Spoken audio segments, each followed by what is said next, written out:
Hello student, good morning. कसे आहात? कालचा अभ्यास केला? If the resistance are joined in the parallel line, okay? Resistance are parallel. Then we have to solve the total current. I is equal to V upon R1. This is the Ohm's formula. There are three formulas.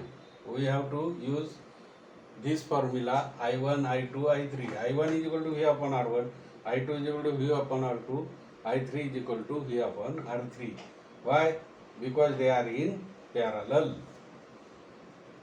Resistance are in parallel. These are parallel. The currents are I1, I2, I3. R1 is 5, R2 is 10 and R3 is 30 ohm. Then first I1 is equal to potential difference is 12. So 12 upon 5 काय होईल मग 5 दुने 10 point 5 चोक 20 हा current आला. हा काय आला? Current म्हणजे एम्पियर. हा 12 अपॉन R2 किती आहे? 10. 12 अपॉन 10. आता हे 10 आहे, एकाच्या पुढे 0 1 आहे म्हणून डेसिमल पॉइंट 1.2. हे पण एम्पियर. आता I3 किती आहे? 30 आहे आणि व्होल्टेज किती आहे? पोटेन्शियल डिफरन्स 12 आहे म्हणजेच काय 12 अपॉन 30. आता हे 10 त्रिक 30 याचे फॅक्टर केले तर 10 त्रिक 30 10 राहिले 3 चौक 12 बरोबर नाही. 4/10 म्हणजेच किती? 4/10 म्हणजेच किती? 0.4 एम्पियर. आता आपल्याला टोटल काढायचं आहे I1 plus I2 plus I3. You have to calculate, add it. I1 plus I2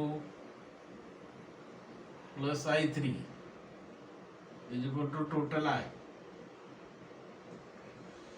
I1 किती आहे? 2.4. I2 किती आहे? 1.2. I3 किती आहे? 0.4.